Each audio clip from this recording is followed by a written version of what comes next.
Hello, and a very warm welcome. It's a question as old as the game itself, really. What ignites more passion? Is it the roar of a nation united behind 11 of its own, or the weekly tribal devotion to your local club? It's a debate that's played out in pubs and living rooms across the globe for decades. Today we're going to try and settle it, or at least get to the very heart of what makes each so special. We're diving deep into the world of football to compare national teams and club teams side by side. It's not just about who's better, but about understanding their unique DNA. We'll be breaking down everything that sets them apart and, surprisingly, what brings them together. From the way the squads are built to the colossal sums of money that fuel the modern game, we'll leave no stone unturned. We'll look at the glory of the World Cup versus the relentless drama of a league title race or a Champions League night. It's about the very fabric of football culture, the different kinds of loyalty and the different kinds of dreams they inspire in all of us who love this beautiful game. So whether you live for those international breaks and the hope of seeing your country lift a major trophy, or if your heart beats in time with the fortunes of your club every single weekend, this is for you. We're going to explore the key differences, the subtle similarities, and the immense passion that defines both sides of the coin, right? Let's get into it. It's the ultimate showdown, nation versus club. First things first, let's get to the absolute basics, the foundational difference between a national team and a club team. It's a distinction that seems simple on the surface, but it shapes everything that follows. A national team, quite simply, is the footballing embodiment of a country. It's England, it's Brazil, it's Germany, it's Japan. The players who pull on that shirt are representing every single person from their homeland, from the bustling capital cities to the smallest rural villages. It's a representation built on the abstract, yet incredibly powerful idea of national identity and pride. It's about geography, passport, and heritage. On the other side of the pitch, you have the club team. This is a professional organization, a business in many respects, but one that inspires a devotion that's anything but corporate. Think of Manchester United, Real Madrid, Bayern Munich, or your local side playing in the lower leagues. These are entities that exist week in, week out. They are a constant presence in the lives of their supporters. Their identity is tied not to a country, but to a city, a town, a community, or sometimes just a shared philosophy. They are the focal point of local pride and a source of weekly ritual for millions. The allegiance to a national team is often something you're born into. You don't choose to be English or Argentine, you just are. And with that comes an inherent, almost familial connection to the national side. It's a bond shared with millions of your compatriots, many of whom you'll never meet, but with whom you share that singular hope. The support is cyclical, peaking dramatically every 2 years for a major tournament before receding back into the background of the footballing landscape. It's a passionate but often fleeting romance. Club football, however, is a different beast entirely. While many inherit their club from their parents, it can also be a conscious choice, a community you actively join. It's a relationship that requires constant nurturing. It's the season ticket, the Saturday afternoon pilgrimage to the ground, the shared despair of a last-minute loss, and the unbridled joy of a promotion. It's a long-term marriage with all the ups and downs that entails. It's not just about the big moments, it's about the mundane, the routine, the very rhythm of the season. So you can see the core difference is one of identity. One is based on the lottery of birth, on nationhood. It's about representing a flag and an anthem. The other is based on community, locality, and a shared, cultivated passion. It's about representing a crest and a set of club colours. The former is a grand, sweeping orchestra that plays a symphony every couple of years, while the latter is the local band that plays in your favourite pub every single Friday night. Both produce incredible music, but the experience of listening is fundamentally different. The very essence of a national team is its transient nature. The players come together for short, intense periods. They are borrowed from their clubs, tasked with forging an almost instant chemistry before being scattered back to the four winds. It's a unique challenge trying to build a cohesive unit in a matter of days. The manager becomes less of a coach and more of a master diplomat and tactician, piecing together a puzzle with parts he only gets to see occasionally. This creates a specific kind of pressure and a unique brand of football. Clubs, by contrast, are built for permanence and consistency. The manager is an architect, building a philosophy over months and years. Players train together day in, day out. They live in the same city. They understand each other's movements. They build deep on-field relationships that become second nature. This allows for a level of tactical sophistication and team cohesion that national sides can often only dream of. The club is a finely tuned engine, constantly being worked on and refined. This difference also impacts the narrative. National team stories are epic sagas. They are about golden generations, heartbreaking penalty shootouts, and heroic underdog runs that capture the imagination of the entire world. The stakes feel impossibly high because the opportunity for glory is so rare. A missed chance in a World Cup final can haunt a player and a nation for the rest of their lives. There's a finality to it that is both terrifying and thrilling.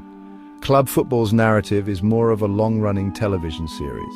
There's always another episode next week. A bad result can be rectified, a poor season can be followed by a summer of rebuilding and renewed hope. The drama is relentless but spread out. It's about the slow burn of a 38-game league season, the twists and turns of a title race, the despair of relegation. It's a story that never truly ends, it just pauses for the summer break. Ultimately, one represents the country you're from, the other represents the community you belong to. One is about patriotism, the other about tribalism. You can, of course, love both with equal measure, but the reasons for that love, the feelings they evoke, are born from completely different places. It's this fundamental split that gives football its incredible depth and variety, offering different kinds of emotional investment for every type of fan. Now let's look at how these teams are actually put together. The methodology for squad selection is perhaps the most stark and defining difference between the two. It's a case of passport versus paycheck, of birthright versus the transfer market. For a national team manager, the rule is beautifully and sometimes frustratingly simple. You can only pick players who hold the passport of the country you manage. Your talent pool is strictly defined by national borders. It's a blessing and a curse. If you're managing Brazil or France, you're blessed with an embarrassment of riches. The challenge isn't finding talent, it's deciding which world-class players you have to leave at home. But if you're managing a smaller nation, say San Marino or Liechtenstein, your options are severely limited. You have to work with what you've got, regardless of whether your best striker is a part-time accountant. You can't just go out and buy a new centre-forward. You have to hope one is born. This creates a fascinating dynamic. The national team manager is a talent scout in the purest sense, scouring the globe for any player with the right heritage. We've seen countless stories of players with dual nationality facing a huge decision over which country to represent. It's a choice that can define a career and is often laden with emotion, family history, and the prospect of international glory. The selection process is a national obsession, debated in parliaments and on street corners. Club football operates in a completely different universe, the global marketplace. A club manager, backed by the board and a scouting network, can sign a player from literally anywhere in the world. The only barrier is their financial muscle and their powers of persuasion. Need a left back? You can look in Brazil. A creative midfielder? Perhaps there's a gem in the Croatian league. A clinical striker, the Bundesliga, might have your man. The world is your oyster, provided you have the pearls to pay for it. This is where the power of money truly comes to the fore. The biggest clubs on the planet can assemble squads that are, on paper, far more talented than any single national team. They can have the best striker from Argentina playing alongside the best midfielder from Belgium, supplied by the best fullback from Canada. They are footballing all-star teams, a collection of the world's elite talent concentrated in one dressing room. It's a level of quality that is simply impossible to replicate at the national level. The transfer market itself is one of the great spectacles of the modern game. It's a whirlwind of rumour, speculation and eye-watering sums of money.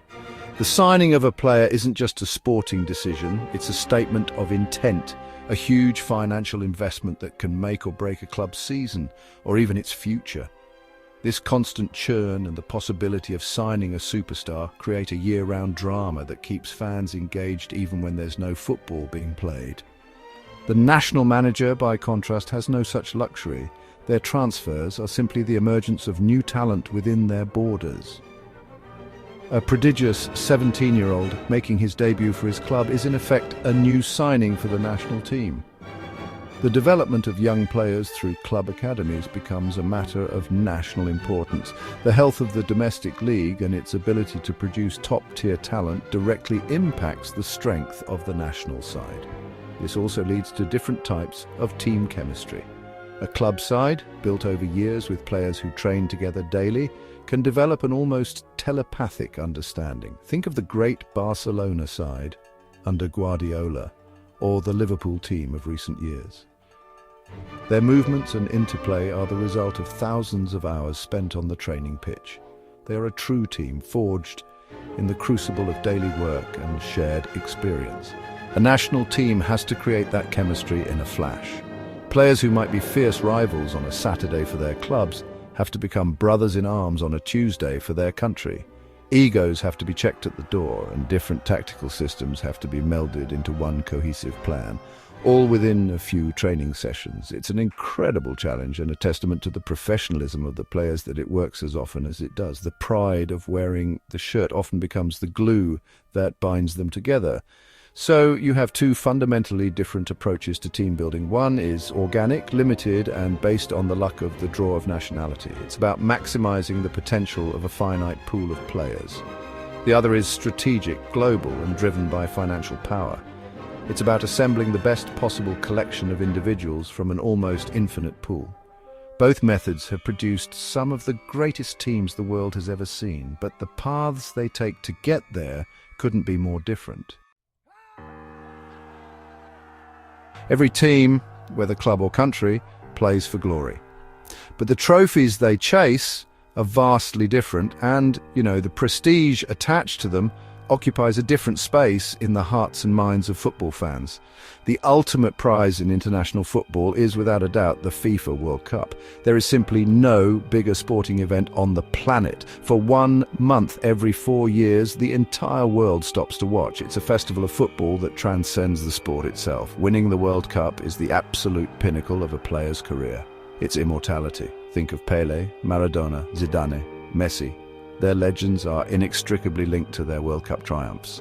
It's a trophy that represents not just sporting excellence, but national pride on a global stage.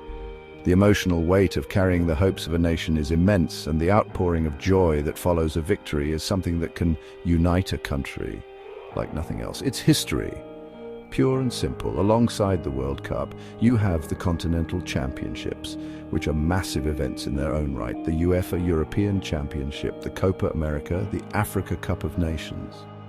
Winning one of these is a huge achievement and a source of immense pride. These tournaments have their own rich history and have created countless iconic moments. They are the proving grounds for national teams between World Cups, offering a chance for continental supremacy. In the world of club football, the landscape of competition is far more dense and varied. The foundation of it all is the domestic league. The Premier League, La Liga, Serie A, the Bundesliga.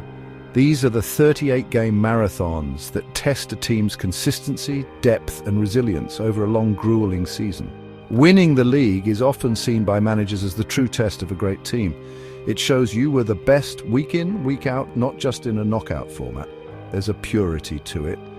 But the glamour, the stardust, the competition that makes the best players in the world want to join the top clubs is the UEFA Champions League. This is where the elite of European club football collide. The famous anthem, the floodlit nights, the incredible drama. It's football at its most thrilling and technically brilliant. It pits the best of Spain against the best of England, the giants of Germany against the titans of Italy.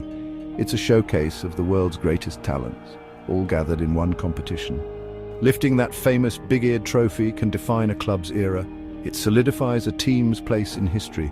The great Real Madrid sides, the Ajax team of the 70s, the Manchester United treble winners, the Barcelona tiki-taka masters, their legends were forged on those iconic European nights.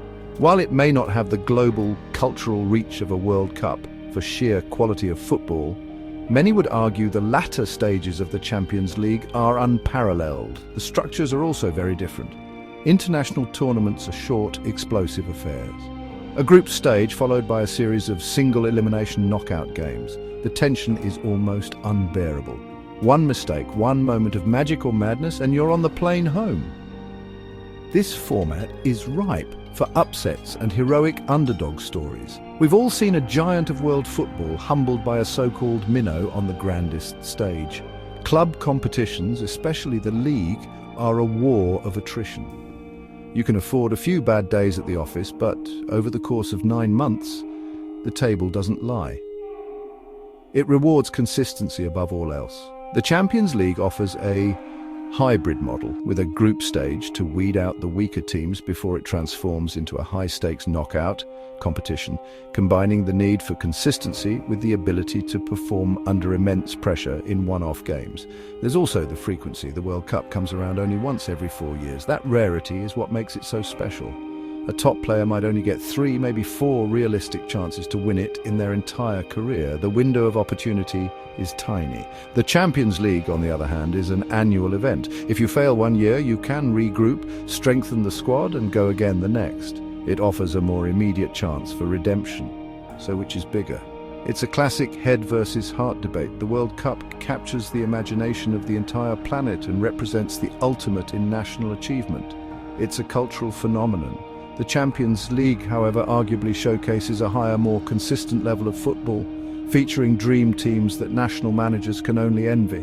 One is a global festival of passion and patriotism. The other is the pinnacle of tactical and technical excellence in the club game. Both offer a path to footballing immortality. Football without fans is nothing, as they say, and the nature of that fandom is another area where club and country diverge quite dramatically. The fan culture surrounding a national team is a unique and powerful force. During a major tournament, it feels like the entire country transforms into one giant supporters club. People who have little interest in football the rest of the time are suddenly experts, draped in the national flag, living and breathing every kick of the ball. It's a form of event-based fandom. It's inclusive and widespread. The national team has the power to unite a country, bridging political, social and economic divides. For 90 minutes, everyone is on the same side, sharing the same hope. The pubs are full, public squares are packed with fans watching on big screens, and the collective roar when a goal goes in is a sound of pure, unified joy. It's a beautiful, unifying spectacle that showcases the positive power of patriotism. The culture is one of national celebration. It's about face paint, flags, and singing the national anthem with a passion that sends a shiver down your spine. It's a global diaspora coming together. An England fan in Sydney feels the same pain or joy as one in Manchester. An Italian in New York celebrates just as hard as one in Rome. It's a connection based on shared heritage, a global family coming together for a brief, intense period. Club fandom, on the other hand, is more tribal, more localized, and far more constant. It's not an event, it's a way of life. It's rooted in the weekly ritual of attending games, or for fans further afield, of religiously following every match. This is a much deeper, more ingrained identity. You don't just support Manchester United. In the eyes of many, you are Manchester United. Your mood on a Saturday evening is dictated by 22 players kicking a ball about. The culture is built around a specific identity, the history of the club, its legends, its rivalries. The songs sung on the terraces are unique to that club, telling stories of past glories and local heroes. The rivalry with the team from down the road is often more intense and more personal than any international rivalry. The derby match is the most important date in the calendar, a battle for local bragging rights that means everything to the supporters. This tribalism can have its negative side, of course, but at its best it creates an incredible sense of community and belonging. A football stadium on match day is a special place. It's a cauldron of noise, colour and emotion. It's a community of thousands of people, all invested in the same outcome, sharing a collective experience. This bond is forged through shared suffering as much as shared success. The loyalty of a club fan through thick and thin, relegation and promotion is a powerful thing. The global reach of the biggest clubs has also created a new form of fandom. You now have massive official supporters clubs for teams like Liverpool and Barcelona in every corner of the world. These fans may never set foot in Anfield or the Camp Nou, but their passion is no less real. They connect with the club's philosophy, its style of play, or a particular player, and form a global tribe, connected by the internet and a shared love for the crest. So you have two distinct models of support. National team fandom is broad, inclusive, and cyclical. It's a wave of patriotic passion that sweeps across a country, uniting almost everyone in its path before receding again. It's a celebration of where you are from. It's about unity and shared national identity. It's a temporary truce in the normal rivalries of life. Club fandom is deeper, more constant, and more tribal. It is a core part of a person's identity, a weekly commitment that shapes their life. It's about the community you choose to belong to, whether that's a local community or a global one. It's about fierce loyalty, shared history, and an intense rivalry with the other. It's less of a party and more of a religion. Both are beautiful in their own way. The sight of an entire nation celebrating a World Cup goal is one of the most life-affirming things you can see.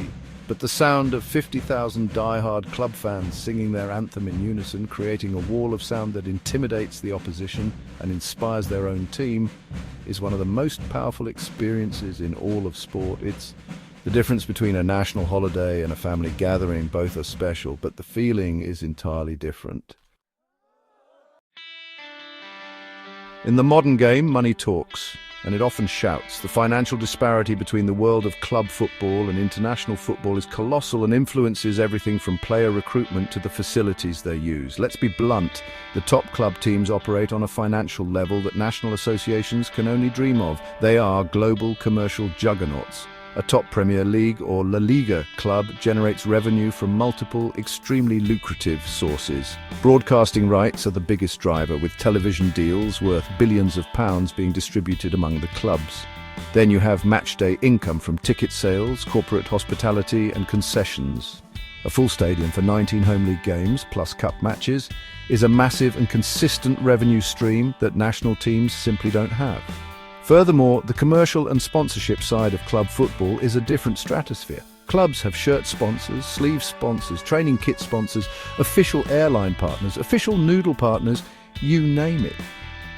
The global brand appeal of teams like Real Madrid or Manchester United allows them to command staggering fees for these partnerships. And that's before we even get to merchandise sales, with shirts being sold to a global fan base in the millions. And of course, there's the transfer market.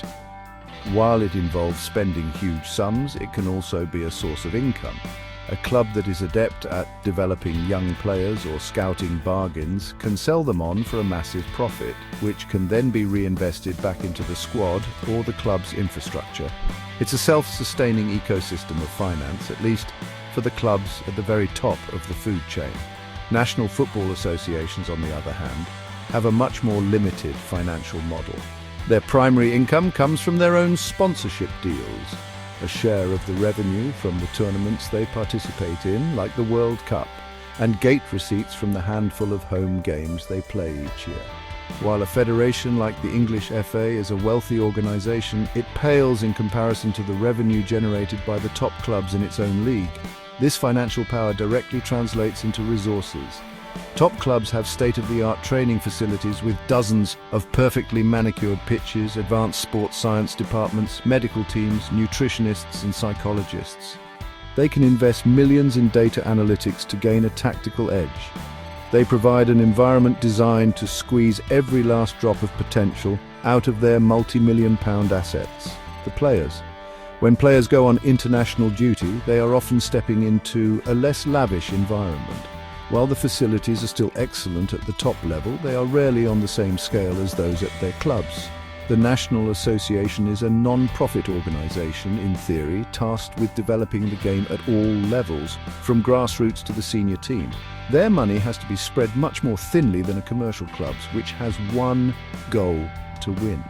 This financial gulf is also why the club versus country debate can become so fractious. Clubs are paying these players astronomical wages, hundreds of thousands of pounds a week in some cases. They see them as their assets. So when a player goes off on international duty and comes back injured, missing crucial club games, you can understand the club's frustration. It's a constant source of tension between the two sides of the game. The wealth of club football also creates a huge disparity within the game itself. The richest clubs can hoard the best talent, making it incredibly difficult for smaller clubs to compete. This financial imbalance is one of the biggest challenges facing the sport. In international football, while there are clear tiers of quality, money is less of a direct factor on the pitch. A small nation with a golden generation of players can, in theory, compete with a global superpower. Passion and organization can sometimes level the playing field in a way that is becoming rarer in the club game. Ultimately, club football is a multi-billion-pound industry driven by commercial interests and the pursuit of profit and glory. The money involved allows for an incredible concentration of talent and resources, creating a product of immense quality. National football, while still a big business, is driven more by pride and participation. It operates with fewer resources but possesses a different kind of wealth, the ability to command the undivided attention and passion of an entire nation. So there we have it, the beautiful game viewed through two very different lenses. We've seen how national teams are built on the foundation of shared nationality and patriotic pride, coming together in explosive cyclical bursts for tournaments like the World Cup. Their glory is a nation's glory, a rare and precious prize that creates legends. On the other side, we have the relentless weekly drama of club football. These are the tribes we choose, the communities we belong to, built on local identity and fueled by immense financial power, all chasing the consistent excellence required to win a league or the glamour of the Champions League. From the passport-driven selection of a national squad to the global marketplace of the club transfer window, the differences are stark. The fan culture shifts from the broad, unifying passion of a country united to the deep tribal loyalty of a fan to their crest. One offers the epic once-in-a-generation saga, the other provides the long-running drama series you can't bear to miss an episode of. Neither is definitively better. They simply offer different kinds of emotional connection, different paths to footballing immortality. They are two halves of the same wonderful game we all love. But now, I want to hand it over to you. It's a debate that has no right answer, only personal preference. What means more to you? Is it the unbridled joy of seeing your country score in a World Cup, or the gut-wrenching, week-in, week-out passion of following your club? Let me know down in the comments which side you fall on and why. I'm fascinated to hear your thoughts. Thank you so much for watching, and if you enjoyed this deep dive, don't forget to like the video and subscribe for more.